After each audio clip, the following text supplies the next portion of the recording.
দেন এখান থেকে এক্স এর ভ্যালু বের করবো। আচ্ছা, সো এইটা হচ্ছে নর্মাল গ্র্যাভিটেশন ফোর্সের ফর্মুলা, অ্যান্ড আমি ম্যাথ দিয়ে দিব, সেই ম্যাথগুলো করবা। আচ্ছা, এখন কিছু বেসিক আইডিয়াতে আসি, আমাদের এখনও অনেক কিছু বাকি। সো দেখো, ফার্স্ট যে আইডিয়াটা নিয়ে ডিসকাস করব সেটা হচ্ছে যে আমরা এই যে গ্র্যাভিটেশন দেখলাম, তোমার গ্র্যাভিটেশনাল ফোর্স দেখলাম, এটা কি একটা ভেক্টর কোয়ান্টিটি। সো একটা জায়গায় যদি অনেকগুলো গ্র্যাভিটেশনাল ফোর্স কাজ করে, ধরো এইখানে একটা অবজেক্ট, সে এইটাকে এদিকে টানতেছে, আবার এখানে আরেকটা অবজেক্ট, সে এইখানে এইভাবে টানতেছে, আচ্ছা আরেকটা অবজেক্ট ধরো এখানে এদিকে টানতেছে, তাহলে এই অবজেক্টটা আলটিমেটলি কোন দিকে যাবে বলো তো?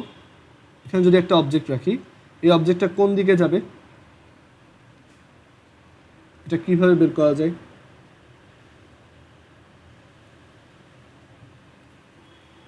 মানে নিট ফোর্সটা কত, সেটা হবে কি, এই তিনটা যেহেতু ভেক্টর কোয়ান্টিটি, তিনটা ভেক্টরের রেজাল্টেন্ট, বুঝছো? ভেক্টর কোয়ান্টিটি এর সামেশন বের করার সময় কি বের করতে হয়, তাদের রেজাল্টেন্ট বের করতে হয়, এটা বুঝছো? ওকে, সো আমরা ওইভাবে মানে যখনই দেখবো একটা পজিশনে অনেকগুলো ভেক্টর আছে বা অনেকগুলো ফোর্স আছে, গ্র্যাভিটেশনাল ফোর্স, আমরা তাদের রেজাল্টেন্ট বের করবো। Same applies for gravitational field intensity. ধরো এইখান মানে ওইটাও তো অ্যাকচুয়ালি একটা ভেক্টর। সো ধরো দুইটা অবজেক্ট আছে, দুইটা অবজেক্টের জন্য বলা হলো এই পয়েন্টে গ্র্যাভিটেশনাল ফিল্ড ইন্টেন্সিটি কত। আমরা একটা ম্যাথ দেখি তাহলে এটা ক্লিয়ার হয়ে যাবে। সো এখানে আমরা দুইটা অবজেক্ট নিলাম, একটা হচ্ছে 10 কেজি আর আরেকটা হচ্ছে 5 কেজি। দুইটার মধ্যে এই দুইটা 5 মিটার ডিস্টেন্সে আছে, আর এখানে একটা পয়েন্টে gravitational field intensity and potential বের করতে বলছে। এই পয়েন্টে gravitational field intensity and potential বের করতে বলছে, বাট বলে দিছে এই দুইটা লেন্থও 5 মিটার, মানে এটা একটা ইকুইলেটারাল ট্রায়াঙ্গেল।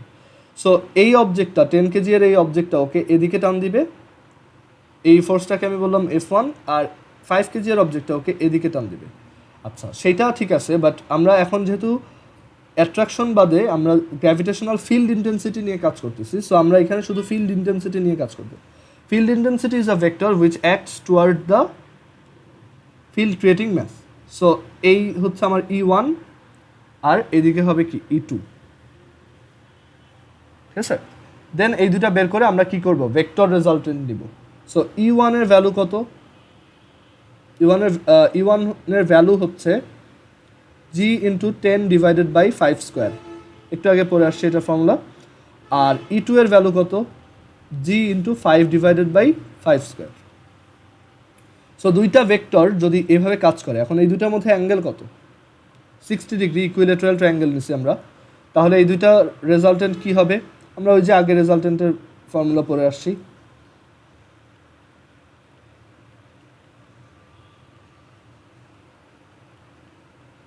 ঠিক আছে? দেন এইখানে এই ভ্যালুগুলো বসাবো, ডান। আর রেজাল্টেন্টটার ডিরেকশন কোন দিকে হবে? দুইটা রেজাল্টেন্টটা সামহাউ এদিকে যাবে হয়তো, ঠিক আছে? সো এটা বের করতে পারো যে এই E1 এর সাথে এটা কত ডিগ্রি অ্যাঙ্গেলে থাকে। E1 এর সাথে যদি থিটা ডিগ্রি অ্যাঙ্গেলে থাকে, সেটা হবে theta equals tan inverse E2 sin 60 divided by E1 plus E2 cos 60। Okay, এগুলো ভেক্টরের আইডিয়া। এখন ওই জায়গাতে পোটেনশিয়াল কত সেটা যদি বের করতে বলে, পোটেনশিয়াল কি একটা স্কেলার কোয়ান্টিটি বা একটা এনার্জি, রাইট? সো এখানে যদি আমাদেরকে পোটেনশিয়াল বের করতে বলে, স্কেলার কোয়ান্টিটির রেজাল্টেন্ট বের করার জন্য আমাদের কিন্তু কোনো ভেক্টর রেজাল্টেন্ট ইউজ করতে হয় না। সো পোটেনশিয়াল বের করার সময় নিট পোটেনশিয়াল হবে জাস্ট দুইটার সামেশন। সো এই 10 কেজি এর জন্য পোটেনশিয়াল V1 আর 5 কেজি এর জন্য পোটেনশিয়াল V2। সো এই V1 ইকুয়ালস হবে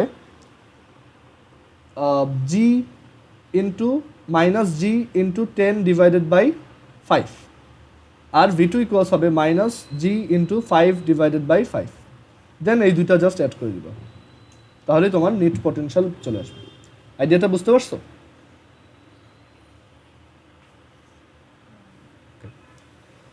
so gravitational field intensity, potential বের করা বুঝলাম। এই দুইটার গ্রাফ দেখবে এবার। এই দুইটা গ্রাফ আছে, সো ই ভার্সেস আর গ্রাফটা কেমন হয়?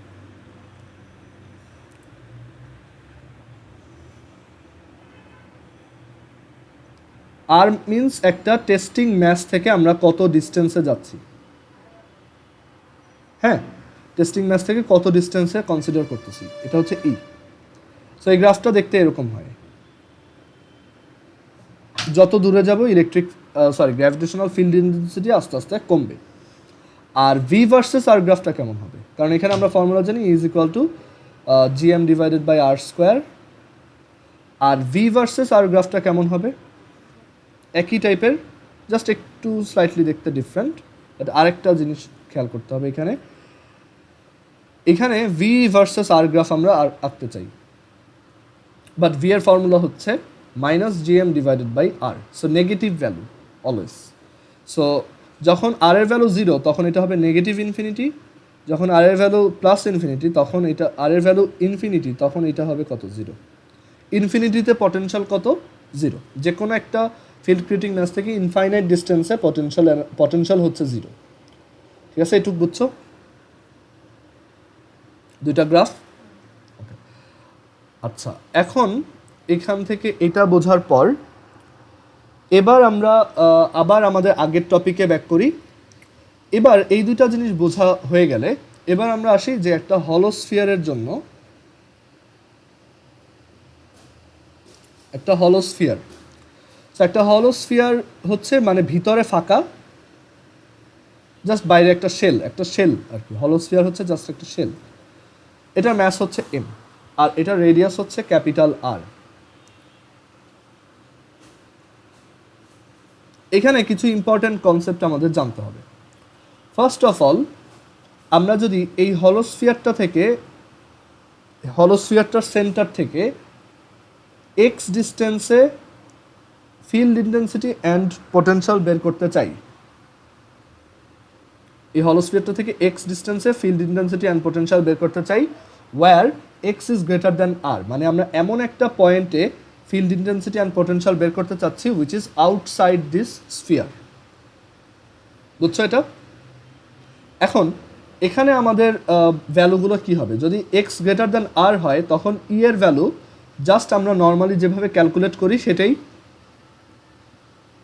আমরা তো এতক্ষণ পয়েন্ট ম্যাচ নিয়ে কাজ করছি, right? Point field creating match নিয়ে। বাট এখন দেখো বড় অবজেক্ট নিয়ে কাজ করতেছি।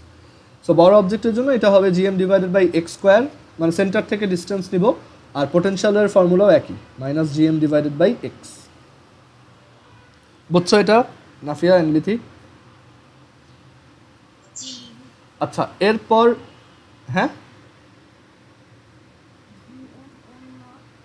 না ওইটা তো এম নট কেন দিব? আমাদের তো ফর্মুলা এটা ছিল না। এম নট তো ওইটা তো তোমার টেস্টিং ম্যাথ সহ, ওইটা তো ডিরেক্টলি ফোর্স আর ওয়ার্কটা বের করতেছো, বাট ইন্টেন্সিটি অ্যান্ড পোটেনশিয়াল তো 1 কেজি এর জন্য, তাই না? তো এখানে এম নটের ভ্যালু আছে, মানে এম নট কত? 1। ক্লিয়ার? এবার তুমি ফর্মুলাটা ভুলে গেছো। ই সমান হচ্ছে GM by R square, GM small M by R square, আর ই সমান minus GM by R. M not তো আসবে না এখানে। সো এটা আমরা বের করলাম। এরপর যদি এক্সটা সারফেসে হয়, মানে আমরা যদি সারফেসে ফিল্ড ইন্টেন্সিটি বের করতে চাই অ্যান্ড পোটেনশিয়াল, মানে এখানেই তোমার gravitational field intensity and potential কত, তখনও আমার ফর্মুলা সেম, জাস্ট আমার সেন্টার থেকে ডিস্টেন্স। সো সেন্টার থেকে ডিস্টেন্স কত এখানে? এক্সের ভ্যালুটা এবার কত? R. So GM by R square আর মাইনাস জিএম বাই আর, যেটা আর্থের সারফেসের জন্য চিন্তা করতে পারো, বাট আর্থ তো সলিড স্ফিয়ার, ওইটাতে আমরা পরে আসতেছি। এটুক বুঝছো?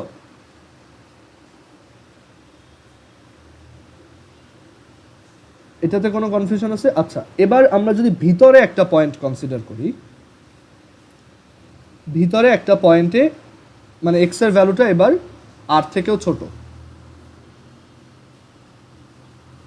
তখন ফিল্ড ইন্টেন্সিটি অ্যান্ড পোটেনশিয়াল কত? ইন্টারেস্টিংলি একটা হলোস্ফিয়ারের মধ্যে কোনো একটা পয়েন্টে ফিল্ড ইন্টেন্সিটি হচ্ছে 0। ঠিক আছে? এটা যেখানেই হোক না কেন, এক্স এর ভ্যালু যেখানে, এখানে হতে পারে, এখানে হতে পারে, এখানেও হতে পারে, যে কোনো জায়গায় এক্স এর ভ্যালু যাই হোক না কেন, গ্র্যাভিটেশনাল ফিল্ড ইন্টেন্সিটি হচ্ছে 0। কেন 0 আমি একটু পর বলতেছি, এটার অনেকভাবে প্রুফ করা যায়। আর পোটেনশিয়ালের ভ্যালুটা হচ্ছে সারফেসের পোটেনশিয়ালের সমান। সারফেসের পোটেনশিয়াল যত ঠিক তত, ঠিক আছে। সো ই কেন জিরো সেটার এক্সপ্লেনেশনটা আমরা যদি একটু দেওয়ার ট্রাই করি। আমরা যদি এখানে একটা হলোস্ফিয়ার আঁকি অ্যান্ড ধরো এখানে মাঝখানে এই পয়েন্টটাতে আমরা গ্র্যাভিটেশনাল ফিল্ড ইন্টেন্সিটি বের করতে চাচ্ছি। সো দেখো একটা হলোস্ফিয়ার মানে কি অনেক ছোট ছোট পয়েন্ট ম্যাস। সো এই পাশের সব এখানে আমরা একটা কর্ড আঁকি, ঠিক আছে, একটা কর্ড এঁকে নেই। এই কর্ডের এই পাশে যত ম্যাস আছে সবাই ওকে কোন দিকে টানবে? এখানে একটা 1 কেজি এর টেস্টিং ম্যাস রাখলে সেটাকে কোন দিকে টানবে? এরকম ভাবে টানবে, রাইট? সো এই সব ফোর্সগুলো রেজাল্টেন্ট কোন দিকে হবে বলতে পারবা?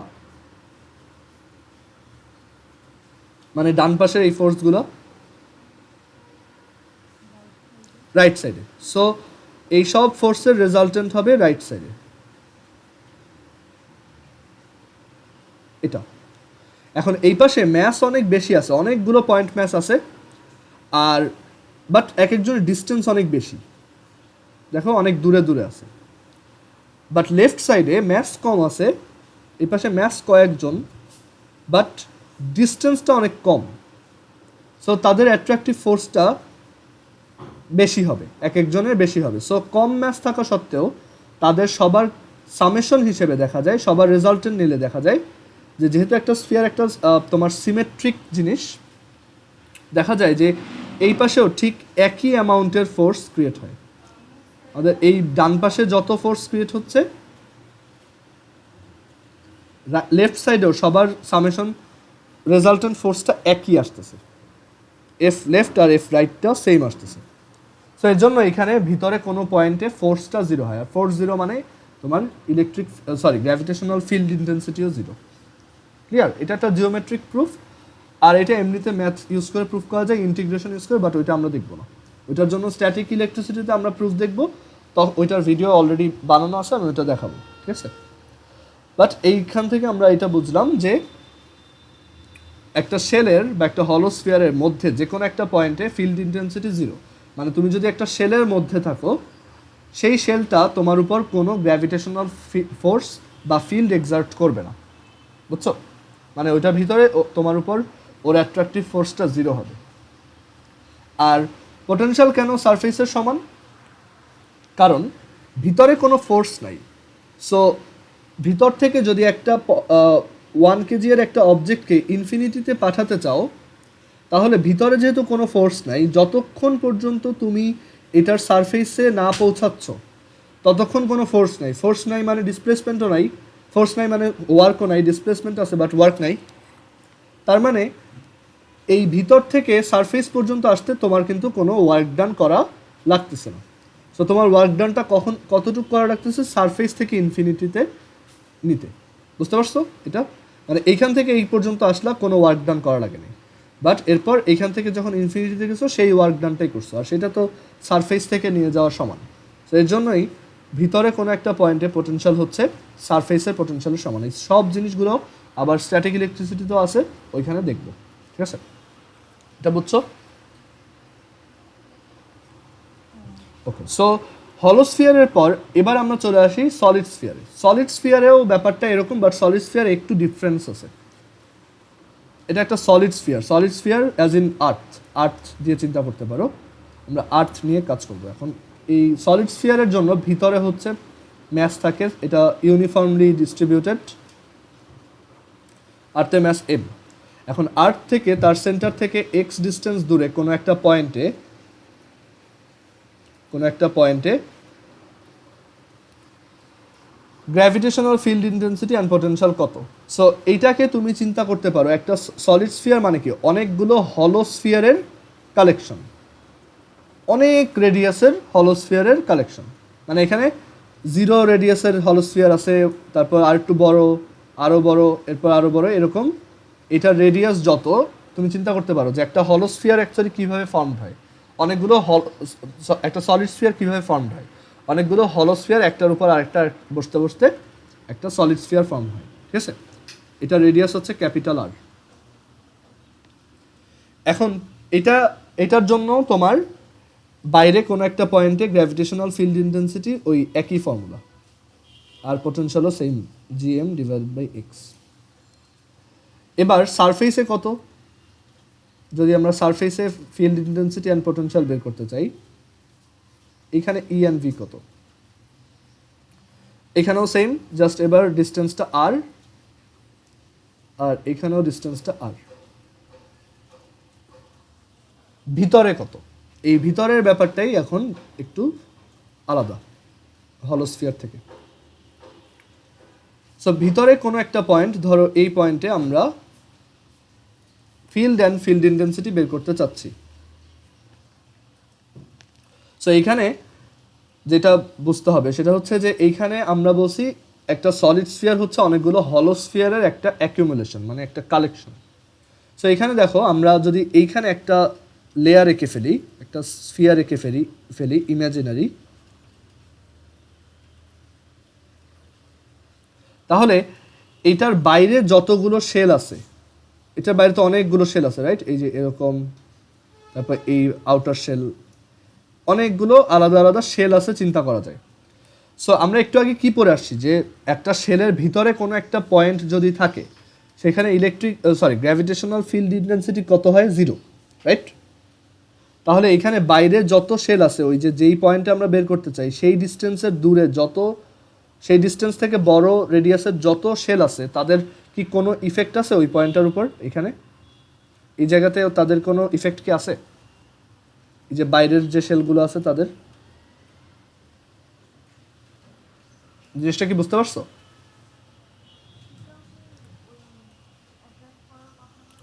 কোনটা?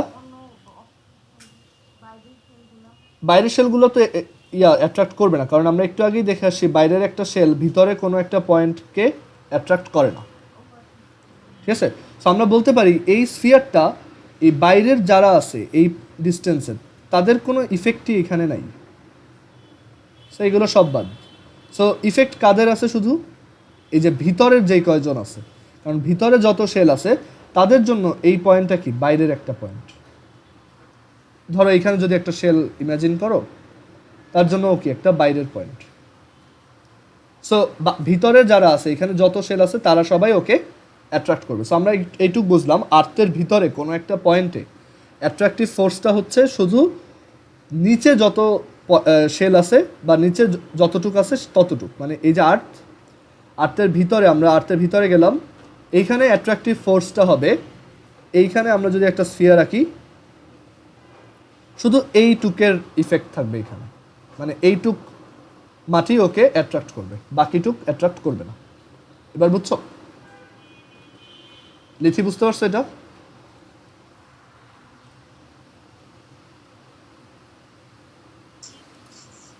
সো এইখান থেকে আমরা এইটুক বুঝলাম যে ভিতরে একটা পয়েন্টে ইফেক্টটা শুধু ভিতরের কয়জনের। সো ভিতরের ম্যাচটা কি এখন আর টোটাল এম আছে নাকি একটু কমে গেছে?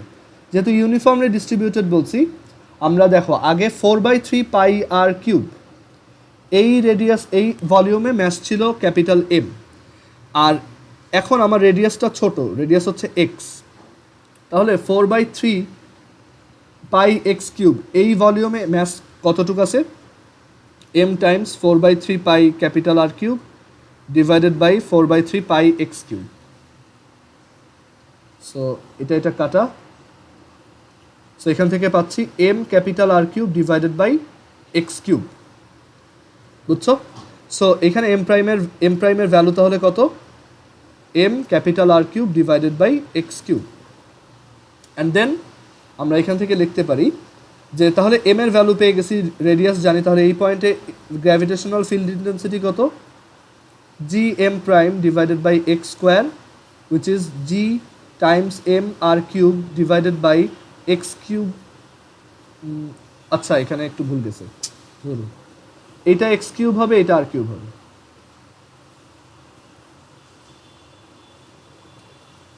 ইউনিটারি মেথডটা ভুল করছি।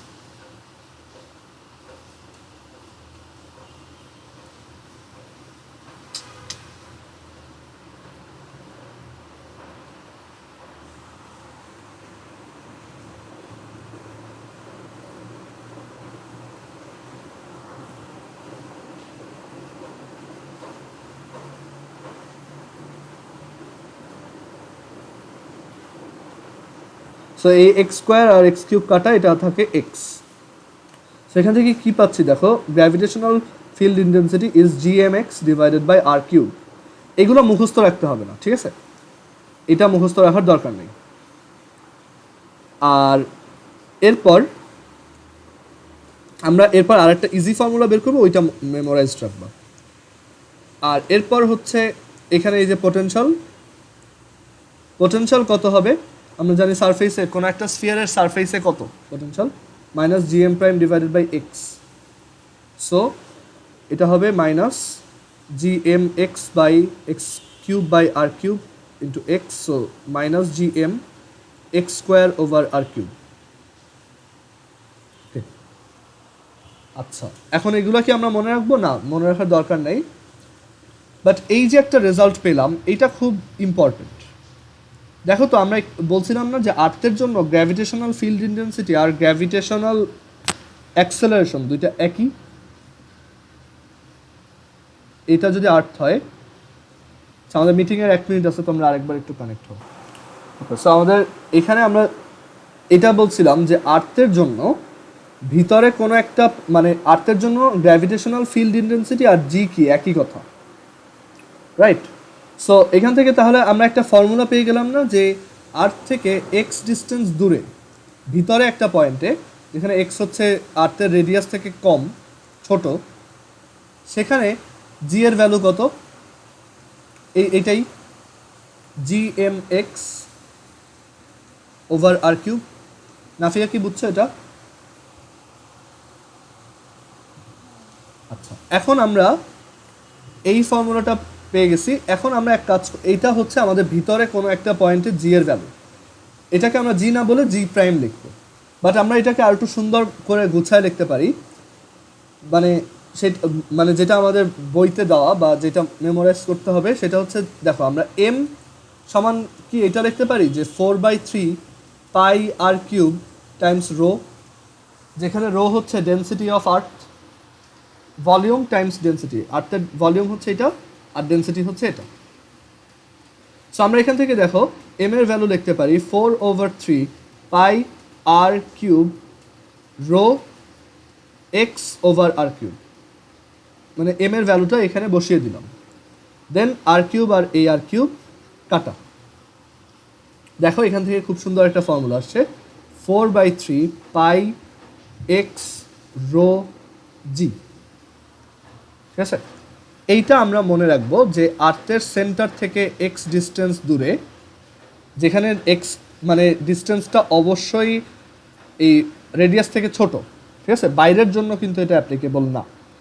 সো তখন জি প্রাইমের ভ্যালুটা কীরকম আসে? 4/3 পাই এক্স রো জি। এটুক বুঝছো তোমরা? আচ্ছা, এখন দেখো এটার পর আমরা এখান থেকে আরেকটা ফর্মুলা, এইটা ইউজ করে আরও একটা ফর্মুলা বের করতে পারি। এটা তো আছেই, এটা মনে রাখবা, এটা ফর্মুলা হিসেবে মনে রাখবা যে আর্থের সেন্টার থেকে এক্স ডিস্টেন্সে তোমার জি এর ভ্যালু কত, 4/3 পাই এক্স রো জি। আরেকটা ফর্মুলা আমরা এখান থেকে বের করতে পারি, সেটা হচ্ছে দেখো জি প্রাইম হচ্ছে G M by x divided by R cube, এটা আমরা বলছি G M x divided by R cube. আর সারফেসে জি এর ভ্যালু কত? G M by R square.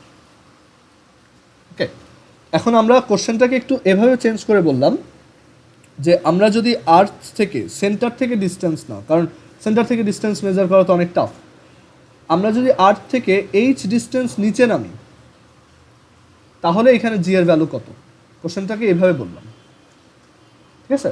তাহলে দেখো তো এইচ এর ভ্যালু কি আর মাইনাস এক্স না, বা এক্স এর ভ্যালু কি আর মাইনাস এইচ না? সো এখানে এক্স এর জায়গায় আমরা যদি আর মাইনাস এইচ বসিয়ে দিই, তাহলে এরকম আসবে। এবার এটা equation number 1, this is equation number 2, 1কে 2 দিয়ে ডিভাইড করো,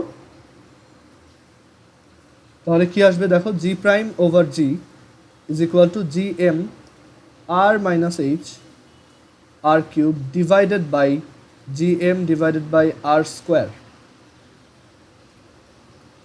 আর স্কোয়ার আর এই আর কিউব আর জিএম কাটা, দেখো খুব ইজি একটা ফর্মুলা চলে আসছে, 1 মাইনাস এইচ বাই আর।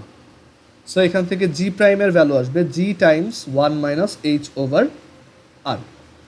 এইটা হচ্ছে আর্থের ভিতরে কোনো একটা পয়েন্টে, মানে আর্থের সারফেস থেকে এইচ ডেপথ নিচে তোমার জি এর ভ্যালু। সো আমরা তিনটা ফর্মুলা পাইছি জি এর, জি অ্যাট সারফেস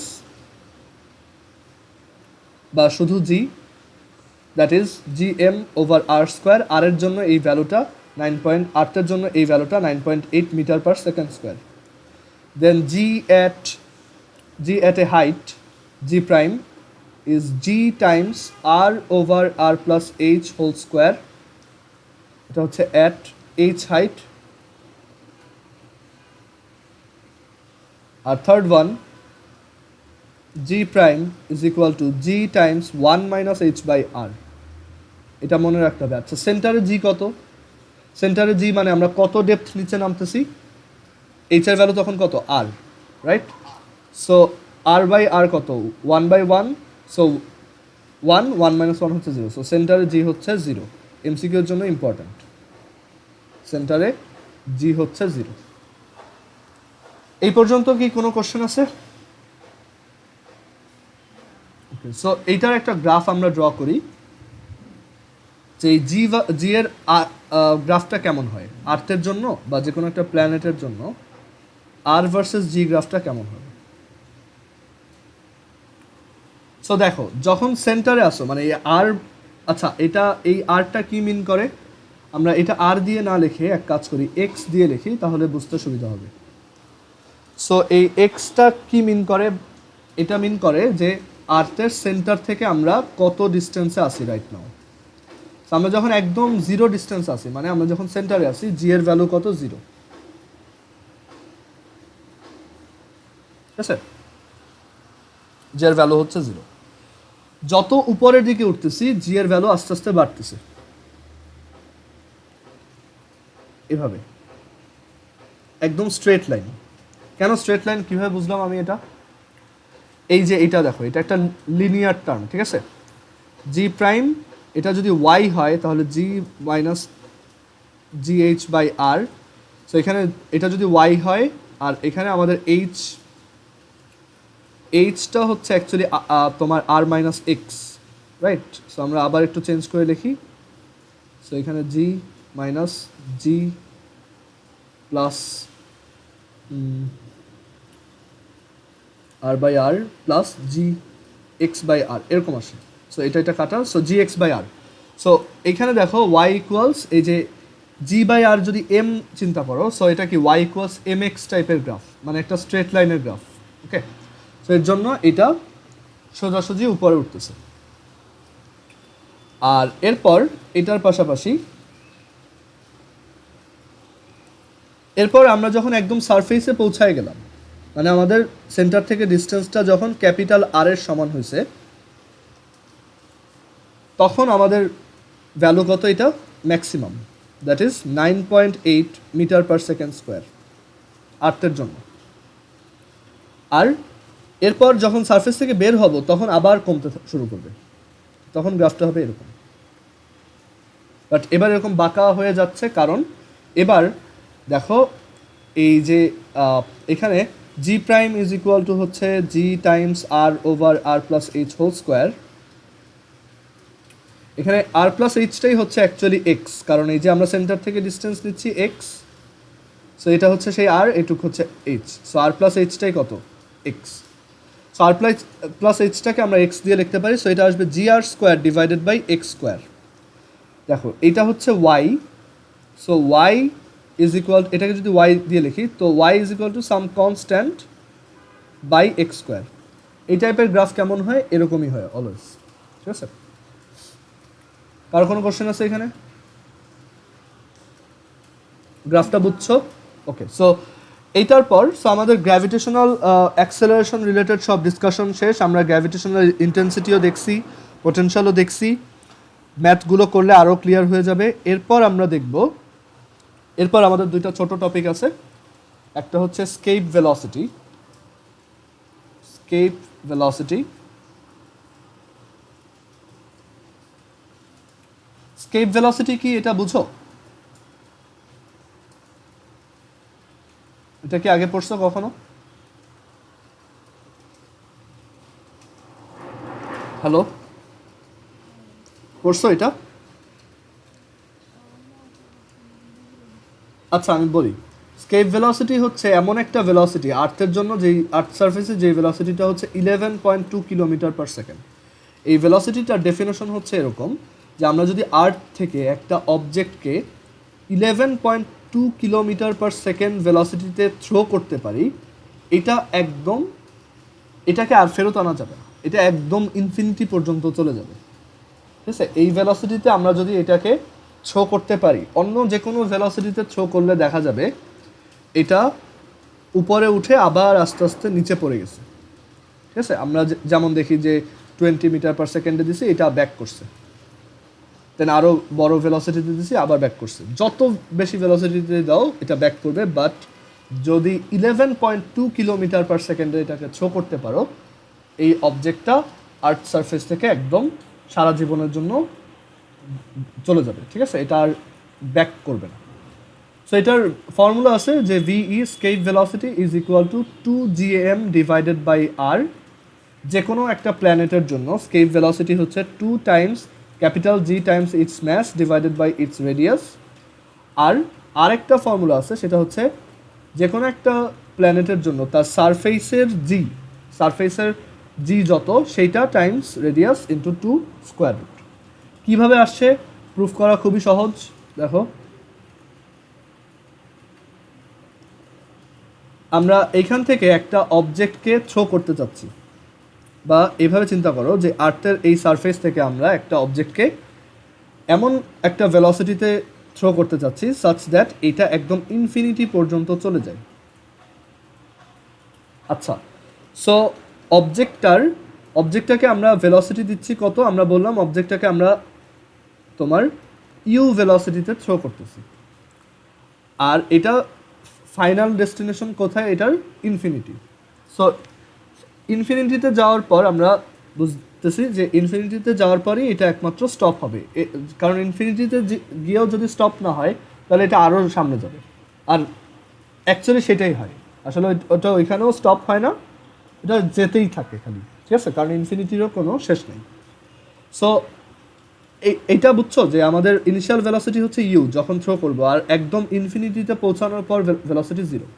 ঠিক আছে, আর এইখান থেকে এইখানে যেতে কতটুকু ওয়ার্ক করতে হয়েছে মনে আছে? আমরা তোমার ওয়ার্ক এনার্জি পাওয়ারে গ্র্যাভিটেশনাল ওয়ার্কের একটা ফর্মুলা পড়ছিলাম, যেটা ছিল GM small m 1/r minus 1/r+h, এরকম একটা ফর্মুলা পড়ছিলাম। আচ্ছা, এইটা কিভাবে আসছে তুমি যদি চিন্তা করে দেখো, এটা কিন্তু আসছে ওই যে পটেনশিয়ালের আইডিয়া থেকে। মানে পটেনশিয়াল ইউজ করে এটা খুব ইজিলি বলা যায়। আমরা যেহেতু এখন পটেনশিয়াল বুঝি, আমরা জানি যে আর্থ সারফেসে পটেনশিয়াল হচ্ছে, দেখো আর্থ সারফেসে পটেনশিয়াল হচ্ছে G minus GM divided by r। এটা হচ্ছে আর্থ সারফেসে পটেনশিয়াল। ঠিক আছে, আর আর্থ সারফেস থেকে এইচ হাইটে পটেনশিয়াল কত?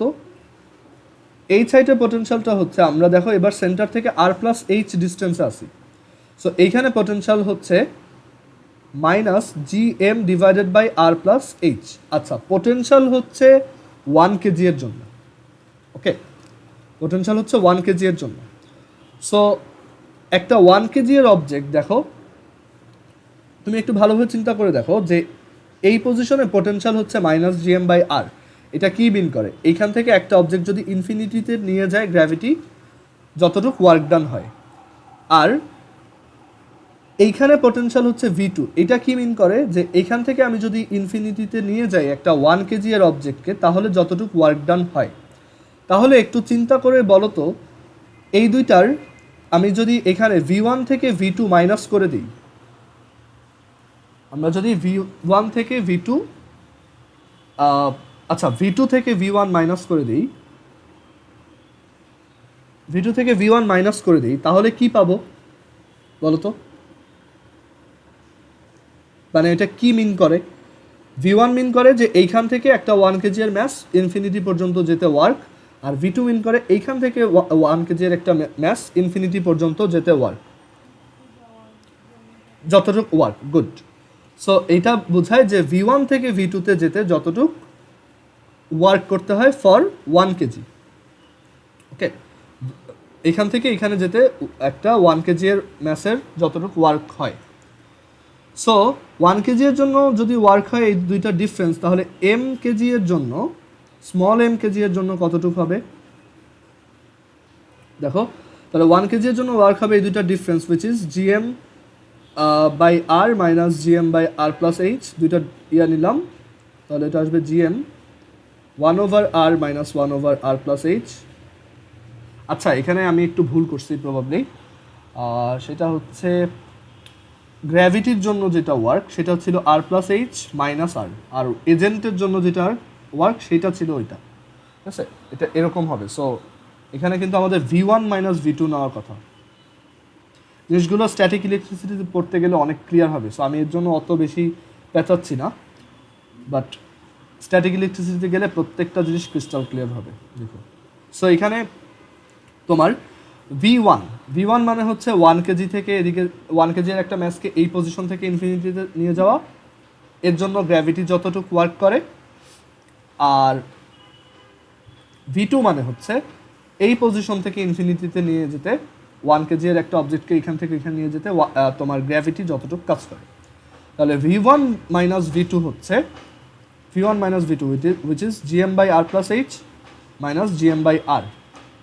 এইটা মিন করে যে একটা 1 কেজি এর অবজেক্টকে এই পজিশন থেকে এইখানে আনতে যতটুকু ওয়ার্ক ডান করতে হয়েছে।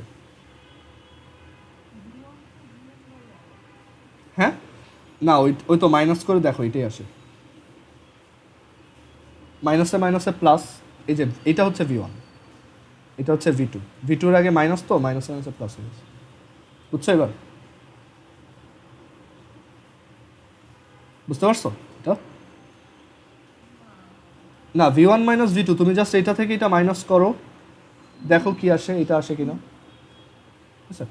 সো এইটা হচ্ছে 1 কেজি এর একটা অবজেক্টের জন্য ওয়ার্ক ডান। তাহলে m কেজি এর একটা অবজেক্টের জন্য ওয়ার্ক ডান কত? m মাল্টিপ্লাই করে দিব m টাইমস, এইভাবে এই ফর্মুলাটা আসছে। ঠিক আছে, এবার আই হোপ এটা বুঝছো। আর এই ফর্মুলাটার জেনারেলাইজড ভার্সন কি? আমরা বলছিলাম যে আমরা যদি ইনিশিয়ালি সেন্টার থেকে আর এ ডিস্টেন্সে থাকি বা আর আই ডিস্টেন্সে থাকি, আর ইনিশিয়াল, আর এরপর ফাইনালি যদি আমি আর এফ ডিস্টেন্সে যাই, তাহলে আমার ওয়ার্ক ডান কত? ওয়ার্ক ডান বাই গ্র্যাভিটি সেটা হচ্ছে G capital M small M 1 divided by R F minus 1 divided by R I. এটা তো মনে আছে, রাইট? ওয়ার্ক এনার্জি পাওয়ার আমি লিখে দিয়েছিলাম, বুঝছো এইটুক? ওকে, সো এখন আমরা এইটুক বুঝি যে ওয়ার্ক ডান বাই গ্র্যাভিটি কীভাবে আসলো। দেন এখন আমরা দেখব স্কেপ ভেলোসিটি কীভাবে বের করা যায়। So work done by gravity হচ্ছে এটা। এখন দেখো, ওয়ার্ক ডান বাই গ্র্যাভিটি এভাবে না লেখে আরও ভালো হয় যদি আমরা এইভাবে লিখি 1 বাই আর এফ, আর এটা হচ্ছে 1 বাই আর আই। এখন একটা অবজেক্টকে আমরা ইনিশিয়ালি এইখানে রাখছিলাম, ফাইনালি এটা পৌঁছাইছে এখানে, তাহলে আর আই এর ভ্যালু কত বলো? আর আই এর ভ্যালু কত?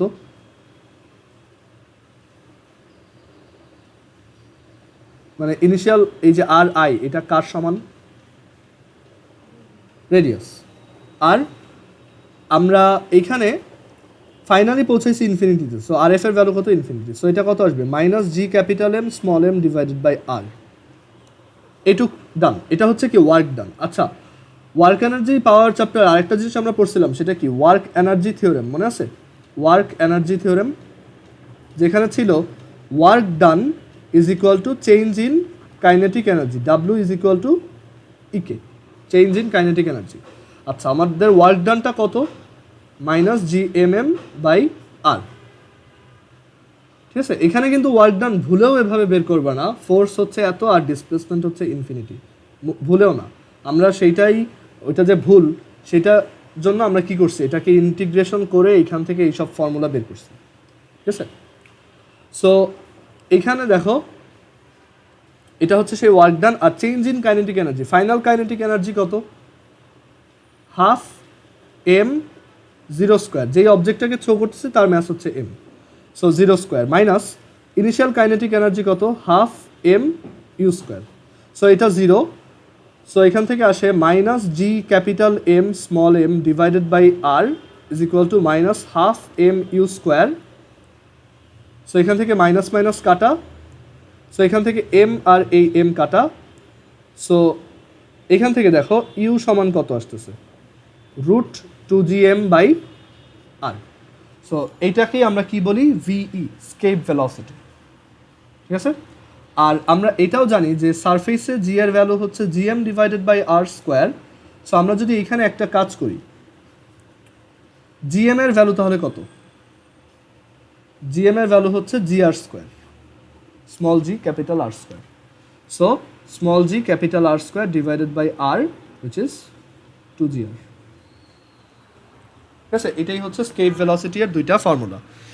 ডেরিভেশন কি আমাদের মুখস্থ রাখতে হবে বা মনে রাখতে হবে? না, এটা জাস্ট বোঝানোর জন্য তুমি ফর্মুলা দুইটা মনে রাখবা। ঠিক আছে? পরীক্ষায় ফর্মুলা দিয়ে ডিরেক্টলি ম্যাথ আসবে এই দুইটা। আর আর্থের জন্য এই ভ্যালুটা তুমি যদি এখানে আর্থের ম্যাথ বসাও, আর্থের রেডিয়াস বসাও, দেখবা 11.2 কিলোমিটার পার সেকেন্ড আসছে। সো স্কেপ ভেলোসিটি বোঝার পর,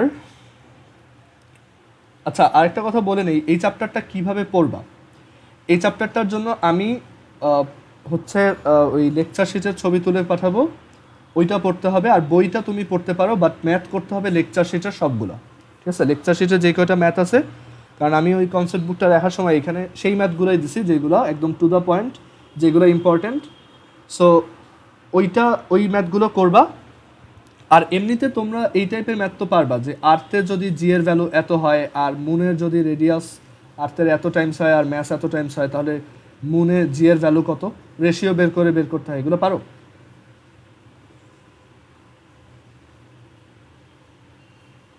এটা কি আগে কখনো করছো এরকম?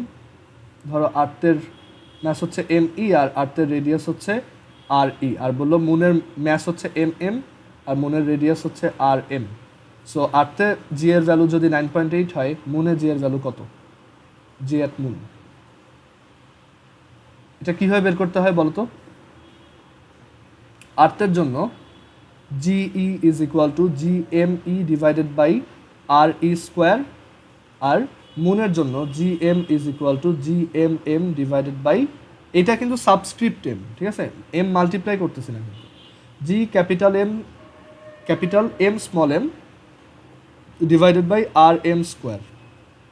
সো ডিভাইড করে দিলে GE by G M is equal to M E by M M times R M divided by R E whole square. এখন আমাকে যদি বলে যে আর্থের চেয়ে মুনের ম্যাস হচ্ছে তোমার এত টাইমস, এখানে সেই রেশিওটা বসাবা। আর আর্থের চেয়ে মুনের রেডিয়াস হচ্ছে এত টাইমস, ওই রেশিওটা এখানে বসাবা। এই টাইপের ম্যাথতে কি প্রবলেম হবে? পারবা এই টাইপের ম্যাথ করতে গেলেই অ্যাকচুয়ালি বুঝবা। ঠিক আছে? করছো এই টাইপের ম্যাথ, আই হোপ আগে করার কথা এটা। সো এখান থেকে আমরা দেখলাম স্কেপ ভেলোসিটি দেখলাম। লাস্টলি আরেকটা জিনিস দেখবো, সেটা হচ্ছে এরপর যেই টপিকটা আছে সেটা হচ্ছে যে স্যাটেলাইটের ভেলোসিটি।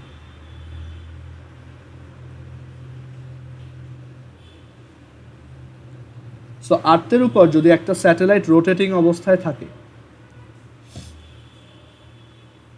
আর্থের উপর যদি একটা স্যাটেলাইট রোটেটিং অবস্থায় থাকে, সেই স্যাটেলাইটটার হাইট যদি এইচ হয়, স্যাটেলাইটটার ম্যাস যদি এম হয়, আর্থের ম্যাস হচ্ছে ক্যাপিটাল এম, তখন এই স্যাটেলাইটটার ভেলোসিটি কত সেটা বের করা যায়। ভেলোসিটির ফর্মুলা হচ্ছে root over GM by R plus H.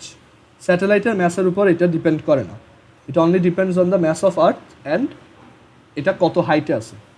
ঠিক আছে? এটা হচ্ছে আর্থের উপর একটা রোটেটিং স্যাটেলাইটের ভেলোসিটি।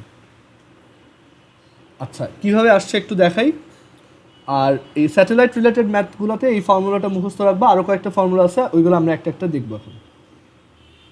সো জাস্ট সিম্পলি চিন্তা করো, যে এইখানে অ্যাকচুয়ালি কি হচ্ছে, এই অবজেক্টটা রোটেট করতেছে। সো এখানে যে সেন্ট্রিপিটাল ফোর্সটা, সেটার সোর্সটা কি? Gravitational force. এই গ্র্যাভিটেশনাল ফোর্সটাই কি এখানে সেন্ট্রিপিটাল ফোর্স হিসেবে কাজ করতেছে। সো আর্থ থেকে এইচ হাইট উপরে, আর্থের সারফেস থেকে এইচ হাইট উপরে কোনো একটা জায়গাতে তোমার এখানে তোমার ইসের ভ্যালু কত, জি প্রাইমের ভ্যালু কত? আচ্ছা, জি প্রাইমের ভ্যালু দিয়ে করার দরকার নেই, এমনিতেই করা যায় এটা। আর্থ থেকে উপরে একটা পজিশনে তোমার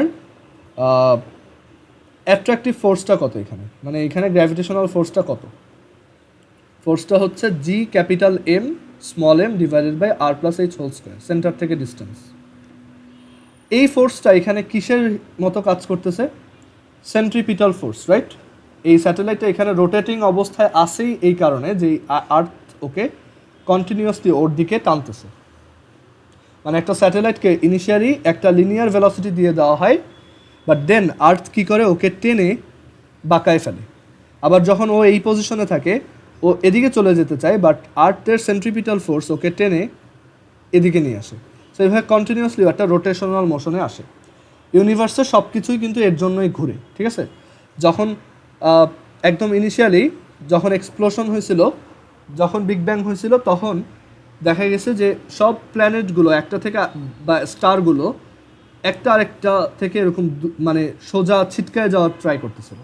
বাট গ্র্যাভিটেশনের জন্য দেখা গেছে যে এই যে ধরো আর্থের চারপাশে মুন, এই মুন হচ্ছে ইনিশিয়ালি সোজা চলে যাওয়া ধরছিল, বাট আর্থের গ্র্যাভিটি ওকে কী করছে, ওকে এদিকে ঘুরায় ফেলছে। অ্যান্ড দেন এটা সারা জীবনের জন্য এখন এরকম ঘুরতেছে। ব্যাপারটা কি বুঝতে পারছো? মানে কেন ইউনিভার্সে সব কিছু রোটেট করে, সব প্ল্যানেটারি মোশন, সব স্টার, সব এই একইভাবে গ্র্যাভিটির জন্য।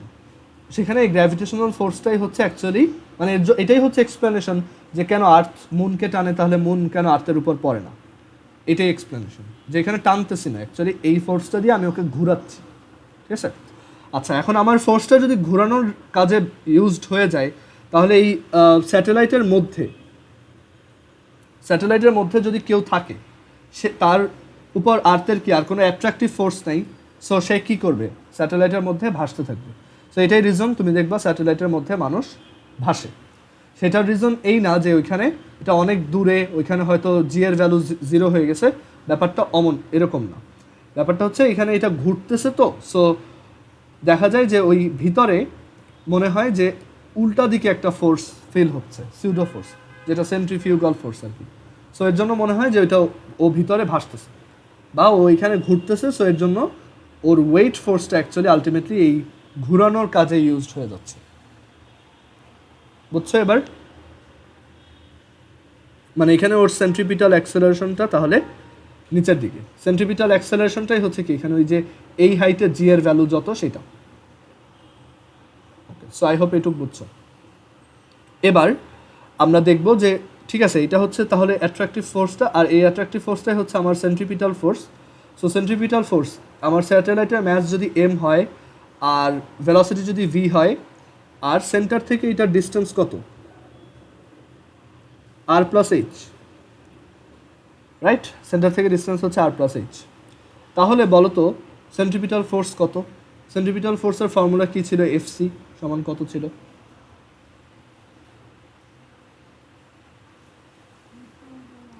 M V square by R, ঠিক আছে? সো এখানে M V square by R plus H, R ছিল কি ডিস্টেন্স, সো এখানে ডিস্টেন্সটা কত? Capital R plus H. So M V square divided by capital R plus H is equal to G capital M small M divided by R plus H whole square. And then আমি এখানে কি করব? M কেটে দিব, আর plus H একটা কেটে দিলাম, then আমি পাবো V is equal to root over G M divided by R plus H.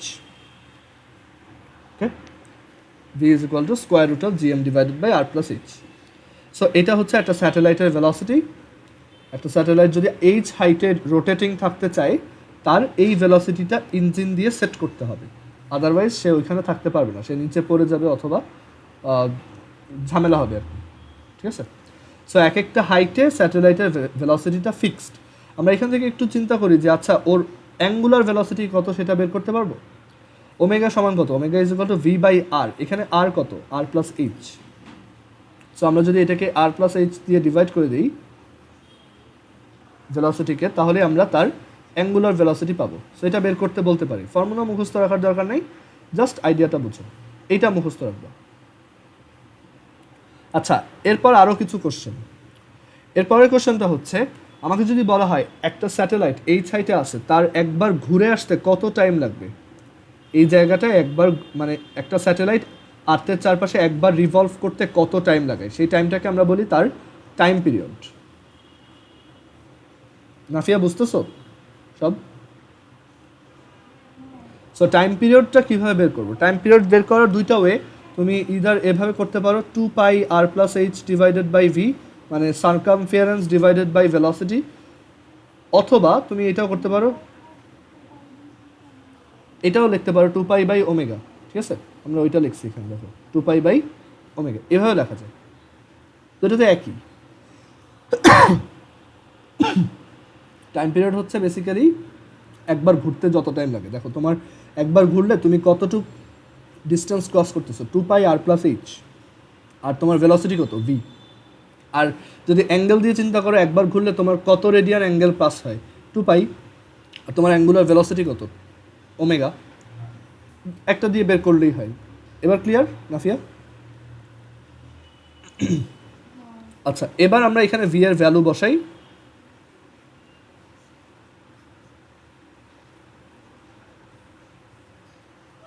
অনেক সময় এইটাই ডিরেক্টলি চলে আসতে পারে।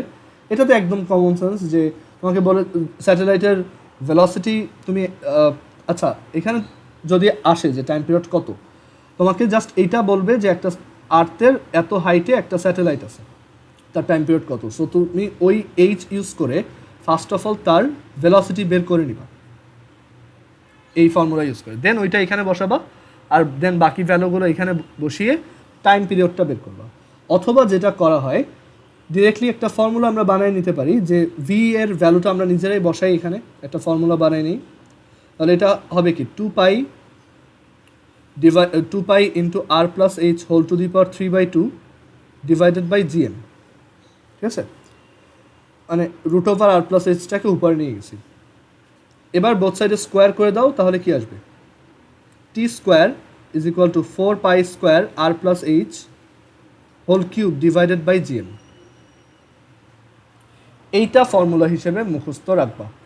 টি square is equal to 4 pi square R plus H whole cube divided by GM. ঠিক আছে, এইটাতে ডিরেক্টলি এইচ বসিয়ে দিলে টি পাওয়া যায়। আর এটা বের করার আরেকটা রিজন আছে। তোমাকে খুব ইন্টারেস্টিং একটা ম্যাথ বলি এই ফর্মুলাটার অ্যাপ্লিকেশন হিসেবে। ধরো এটা হচ্ছে আর্থ, এটা হচ্ছে সান। তোমাকে বললো সান থেকে আর্থে লাইট আসতে, সান থেকে আর্থে লাইট আসতে 8 মিনিটস টাইম লাগে। এই ম্যাথটা কনসেপ্ট বুকে আছে, আমি দিছি এটা। সো আর্থ থেকে সান থেকে আর্থে লাইট আসতে 8 মিনিটস টাইম লাগে। তোমাকে জিজ্ঞেস করা হলো what is the mass of sun. দেখো খুবই সুন্দর একটা কোশ্চেন। সো এইটা থেকে আমরা কি বুঝতেছি, দেখো আমরা যদি চিন্তা করি যে আর্থ হচ্ছে কি অ্যাকচুয়ালি সানের একটা স্যাটেলাইট, মানে যে যার পাশে ঘুরে সে হচ্ছে তার স্যাটেলাইট। ঠিক আছে, so earth is a satellite of sun, সানের চারপাশেও ঘুরে। এখন আর্থ থেকে যদি সানের রেসপেক্টে আর্থ হচ্ছে খুবই স্মল, আমরা এটাকে একটা পয়েন্ট ম্যাসের মতোই বলতে পারি অলমোস্ট এটুক।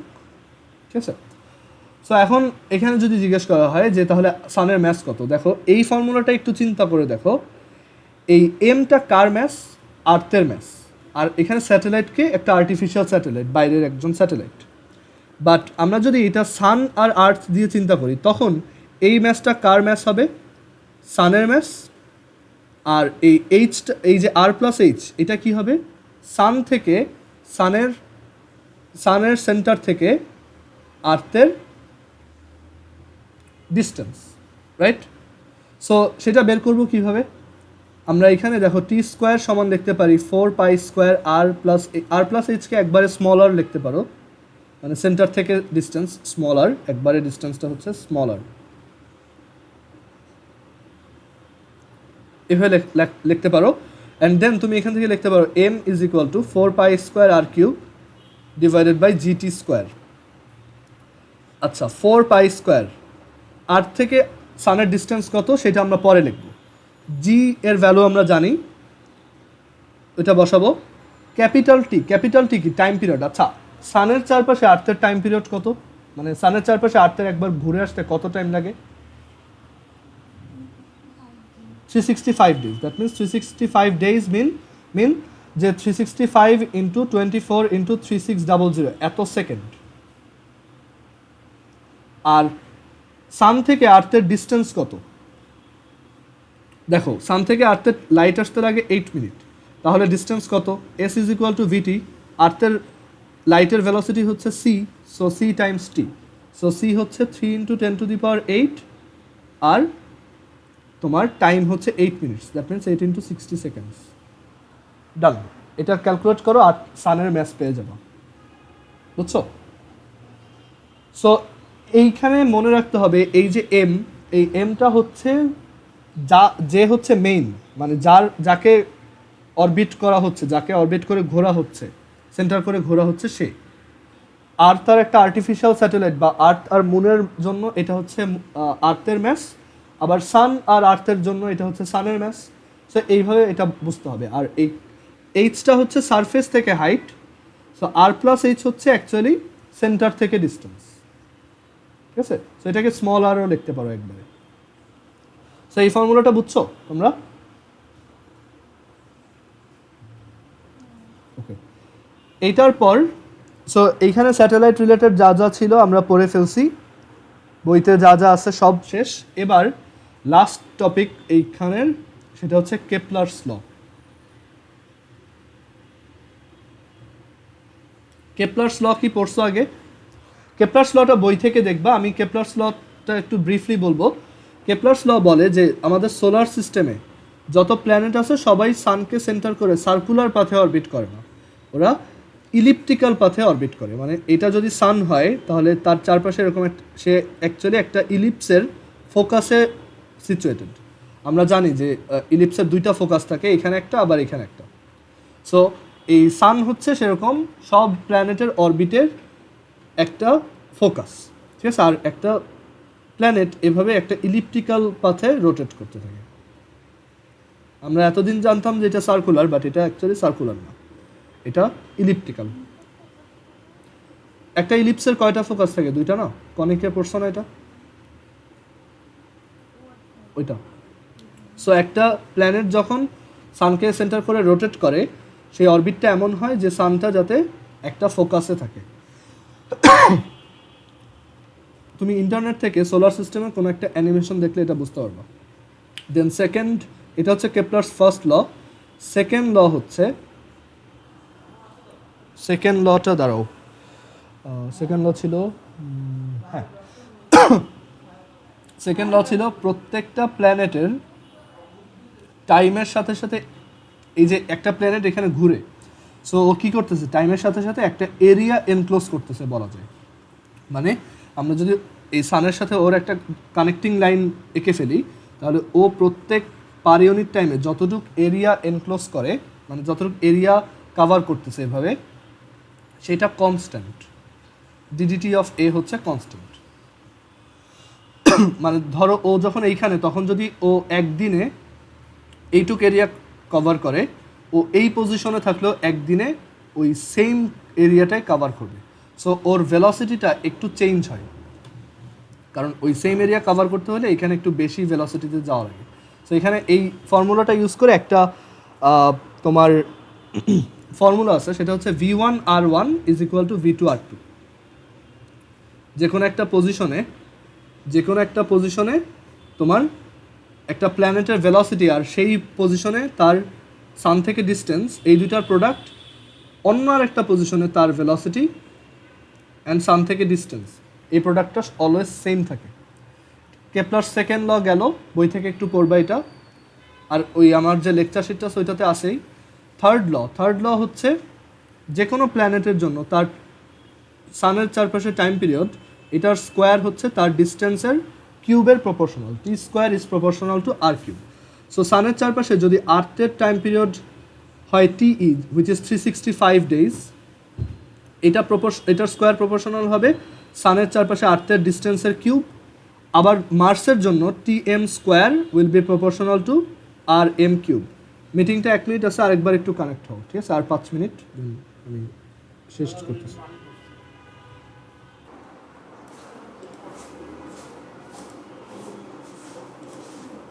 ওকে, সো দেখো এটা হচ্ছে কেপলারস থার্ড ল। আর এই কেপলারস থার্ড ল যেটা ইমপ্লাই করে যে এটা ইউজ করে আমরা আরেকটা প্ল্যানেটে কত দিনে 1 বছর হয় সেটা বের করতে পারবো। সো জাস্ট তোমার এই সান থেকে তাদের ডিস্টেন্স জানতে হবে। So T square will be proportional to R cube and T M square will be proportional to R M cube. So এখান থেকে লেখা যায় T square by T M square is equal to R E square divided by R E cube divided by R M cube. And then তুমি ধরো বলা হলো যে সান থেকে আর্থের ডিস্টেন্স যত, মার্সের ডিস্টেন্স হচ্ছে তার 1.5 টাইমস, ঠিক আছে? সো এখান থেকে তাহলে বুঝতেই পারতেছো R M is equal to 1.5 of R E. So এখান থেকে আমরা লিখতে পারি T M square is equal to R M by R E whole cube times T E square.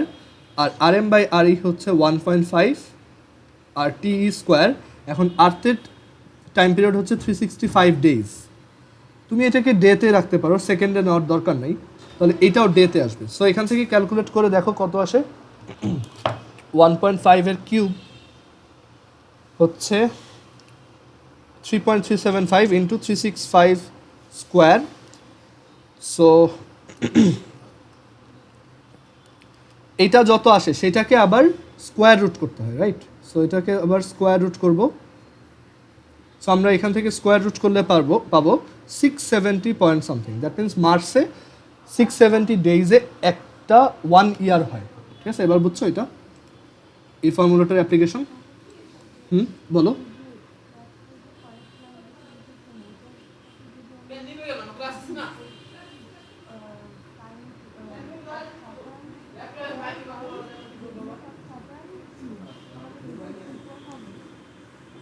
হ্যাঁ, মানে রেশিওটা অলওয়েজ সেম থাকবে তো, বুঝতে পারছো? এটা শুধু আর্থ আর মার্সের জন্য না, যে কোনো প্ল্যানেটের জন্য, যে কোনো দুইটার মধ্যে কম্প্যারিজন। মানে সোলার সিস্টেমে যে কোনো দুইটা প্ল্যানেট তার টাইম পিরিয়ডের square is proportional to its proportional to the cube of its distance from sun. এখন এটা কিভাবে আসছে দেখো, যেমন সানের জন্য তার আশেপাশে সব প্ল্যানেটই কি তার স্যাটেলাইট, রাইট? সো সানের জন্য যদি সবাই স্যাটেলাইট হয় তাহলে আমরা জানি যে স্যাটেলাইটের টাইম পিরিয়ড হচ্ছে T square is equal to 4 pi square R cube divided by GM.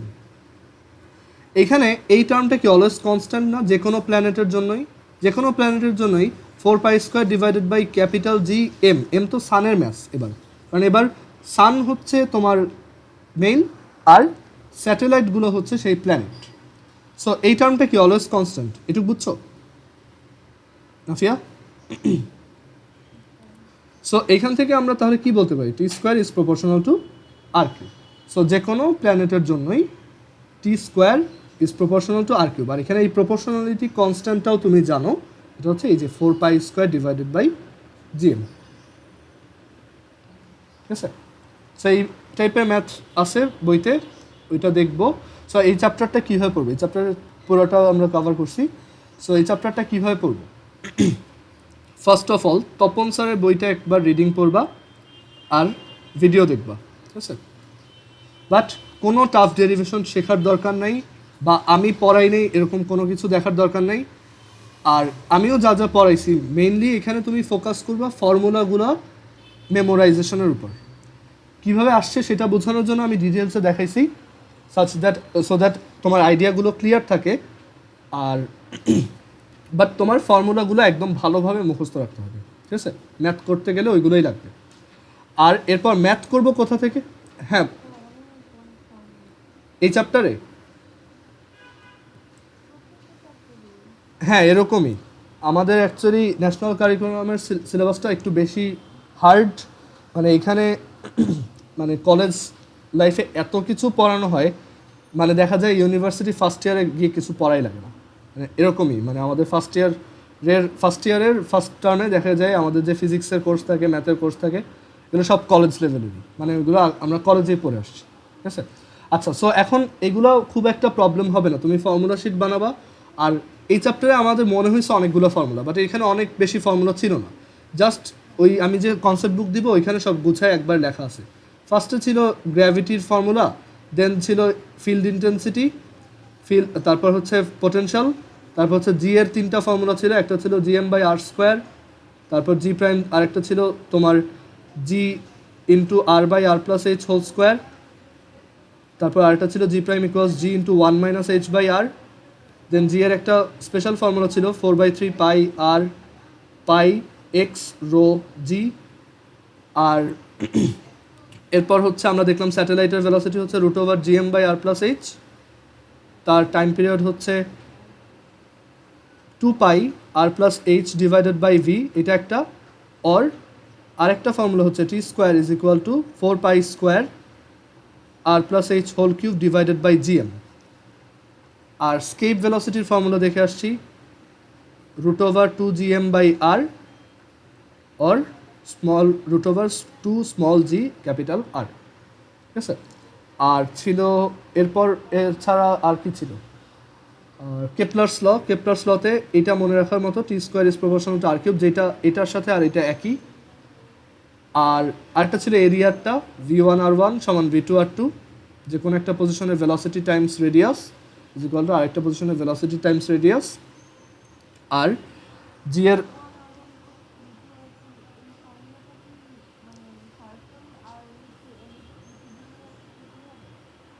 এটা সার্কেলের জন্য তো অ্যাকচুয়ালি তোমার আরটা সেম, সো সব পজিশনে ভিটা সেম থাকে, বাট ইলিপসের জন্য এক এক পজিশনে ভিটা আলাদা আলাদা হয়, ঠিক আছে।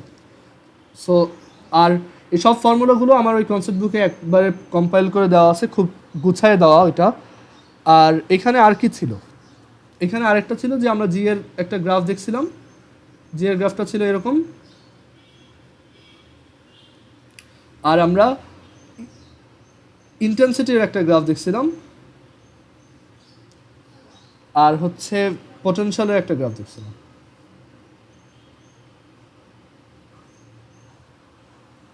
ঠিক আছে, এই দুইটা। আর এখানে একটা জিনিস মনে রাখতে হয় যে ই হচ্ছে অ্যাকচুয়ালি রেডিয়াস স্কোয়ারের ইনভার্সলি প্রপোর্শনাল, আর এটা হচ্ছে রেডিয়াসের ইনভার্স প্রপোর্শনাল জাস্ট। আর এটা হচ্ছে রেডিয়াসের স্কোয়ারের ইনভার্স প্রপোর্শনাল, কারণ ফর্মুলাগুলো ওরকম ছিল, এই যে এক্স স্কোয়ার আর মাইনাস এক্স। আর এর পাশাপাশি আমরা জি এর ভ্যালুর পর আমরা আর কি দেখছি, এইখানে এই কয়টা জিনিসই ছিল, ঠিক আছে। সো খুব বেশি ফর্মুলা না, হ্যাঁ, ঠিক আছে, এই কয়টাই। সো তপন স্যারের বইটা একটু পড়বা, রিডিং পড়বা, ভিডিও দেখবা আবার। আর হচ্ছে ভিডিওটা দেখার সময় একটু স্পিডে দেখবা, আর ফর্মুলাগুলো আলাদাভাবে নোট ডাউন করবা। সেই নোট ডাউনটা করবা আমি যে তোমার লেকচার শিটটা দিব সেইটা থেকে। আর ম্যাথ কোথা থেকে করব, লেকচার শিটে যেই কয়টা ম্যাথ আছে শুধু সেই কয়টাই। কবের মধ্যে শেষ করতে হবে এটা, ফ্রাইডে, ঠিক আছে। চ্যাপ্টারটা ইজি, যদিও মনে হচ্ছে টাফ, বাট এটার ম্যাথ খুবই সহজ, ঠিক আছে। এই কয়টা ফর্মুলা জানলেই হয়, ওকে। সো আজকের ক্লাসটা এই পর্যন্তই। ফ্রাইডের মধ্যে এই চ্যাপ্টার প্লাস কেমিস্ট্রি চ্যাপ্টার 2 এই দুটো শেষ করবা। কেমিস্ট্রি চ্যাপ্টার 2তে লাস্টের দিকে দেখবা কমন আয়ন ইফেক্ট আছে, তারপর আরও অনেক কিছু আছে, ডিস্টিলেশন, তারপর হচ্ছে কিছু জিনিসপত্র আছে, ওইগুলো কোথাও আসে না, অ্যান্ড কমন আয়ন ইফেক্টের ম্যাথও কোথাও আসে না, বাট ওইগুলো একবার রিডিং পড়ে নিতে পারো, ঠিক আছে। আমি ওই সলিউবিলিটি প্রোডাক্টের ভিডিওর পর বাকি যে পার্টটা ছিল সেটাও দেখাইনি, ওইটা একবার রিডিং পড়বা, বাট ওইটা কোথাও আসবে না, ঠিক আছে, কোথাও আসবে না, কোনো ম্যাথও আসবে না, এমসিকিউতেও আসার চান্সেস কম। আর চ্যাপ্টার 1 কীভাবে পড়ব, চ্যাপ্টার 1-এর জন্য আমি আমার ভিডিও না, চ্যাপ্টার 1-এর জন্য জাস্ট চ্যাপ্টার 1-এ একটা কনসেপ্ট আছে, সেটা হচ্ছে তোমার পলবুঙ্গি ব্যালেন্স নামে একটা ব্যালেন্স আছে, মানে ওইটা দিয়ে ওয়েট মেজার করা হয়, ওইটার একটা ছোট ম্যাথ আছে, ওইটার ভিডিও দিয়ে দিব, ওইটা কীভাবে ক্যালকুলেট করতে হয়, জাস্ট 10 মিনিটের একটা ভিডিও। আর চ্যাপ্টার 1-এ মেইনলি কিছু নর্মাল ডিসকাশন করছে, ল্যাবরেটরিতে কীভাবে সেফটি মেজার নিতে হয়, কী কী ইউজ করা যাবে, কী কী হাত দিয়ে ধরা যাবে না, গ্লাভস পরতে হবে ইটসেট্রা, কী কী কেমিক্যাল ভালো, কী কী কেমিক্যাল হ্যাজার্ডাস ইটসেট্রা। সো এই চ্যাপ্টারটা জাস্ট একবার রিডিং পড়বা, এটা বই থেকে রিডিং পড়লেই হবে, খুব বেশি মেমোরাইজেশনের দরকার নাই, ম্যাথও নাই কোনো, ম্যাথ আছে জাস্ট এই একটা টপিকের পলবঙ্গির ম্যাথ। আর দেখবা এই চ্যাপ্টারে কনসেন্ট্রেশনের ম্যাথ দেওয়া আছে যেগুলো তুমি অলরেডি করে আসছো, কনসেন্ট্রেশন, তারপর টাইট্রেশন, যেগুলো ওই যে চ্যাপ্টার 3 সেকেন্ড পেপারে করে আসছো, ঠিক আছে, কোয়ান্টিটেটিভ কেমিস্ট্রিতে। সো ওই জিনিসগুলো এখানে আছে। সো এই চ্যাপ্টারটা পুরোটা পড়তে তোমার হাইয়েস্ট 4 আওয়ার্স লাগার কথা, জাস্ট একবার রিডিং দেখবা, ঠিক আছে, খুব বেশি ইনফরমেশন করার দরকার নেই, জাস্ট একটু মাথায় রাখো যে ওকে এই করতে হয়, ল্যাবরেটরিতে গেলে এটা করা যাবে, আমি এই টাইপের গ্লাভস পরবো, এই কেমিক্যাল হাত দিয়ে ধরা যায়, এই কেমিক্যাল হাতের উপর পড়লে সমস্যা, তখন এইটা অ্যাপ্লাই করতে হয়, এগুলো একটু দেখবা। 4 আওয়ার্সের একটা রিডিং দিবা, আর এই ভিডিও আমি দিয়ে দিব। আর কমন আয়ন এফেক্টের পর এই যে বাকিটুক, এইটুক রিডিং পড়তে হাইয়েস্ট 2 আওয়ার্স লাগতে পারে, টাইম ধরে পড়বা তো, বিশেষ করে মানে এই চ্যাপ্টারগুলো যেহেতু একটু বড়, টাইম ওয়েস্ট করা যাবে না। সো এইগুলো 2 আওয়ার্স রিডিং পড়বা, আর এর আগে আমি যা যা পড়াইছি সেইগুলো খুব ভালোভাবে পড়বা, আমি ভিডিওতে যা যা পড়াইছি সেগুলো ভালোভাবে পড়বা, এবং ভিডিও দেখবা, ম্যাথ করবা। এই চ্যাপ্টারটা ম্যাথ বেসড, ঠিক আছে, এখানে ম্যাথটা বেশি ইম্পর্টেন্ট, আর এইগুলো জাস্ট একবার রিডিং পড়ে নিও, ঠিক আছে। এখানে আরও কিছু জিনিস আছে, দেখবা ডিস্টিলেশন কীভাবে করতে হয়, সাবলাইমেশন কী, মানে বিভিন্ন ল্যাবরেটরি প্রসেসগুলো, এইগুলো জাস্ট একবার রিডিং পড়লেই হবে। আর এই চ্যাপ্টারটা এভাবে একবার রিডিং পড়ে ফেলো, ঠিক আছে। সো এই দুইটা জিনিসই অ্যাডহক, তুমি 6 আওয়ার্সের বেশি কোনোভাবেই এটাতে ওয়েস্ট করবা না, যে এটা পড়বো নাকি পড়বো না। যদি কনফিউশন লাগে আমাকে সাথে সাথে পাঠাও যে ভাই এটা কি পড়বো, আমি বলে দেবো পড়বা কি না, ঠিক আছে। বাট 6 আওয়ার্সের মধ্যে এই দুইটা জিনিস শেষ করতে হবে। আর এই চ্যাপ্টারের বাকি জিনিসগুলো ফ্রাইডে পর্যন্ত পড়ো। সো ফ্রাইডে পর্যন্ত কোয়ালিটেটিভ কেমিস্ট্রি, গ্র্যাভিটির এইগুলো, আর তপন স্যারের বই থেকে শুধু রিডিং পড়বা, ঠিক আছে, কোনো ম্যাথ করার দরকার নেই। আর হচ্ছে এই কেমিস্ট্রি এগুলো, ওকে, বুঝতে পারছো তোমরা? ওকে, সো আমাদের ক্লাসটা আমি শেষ করতেছি, ওকে।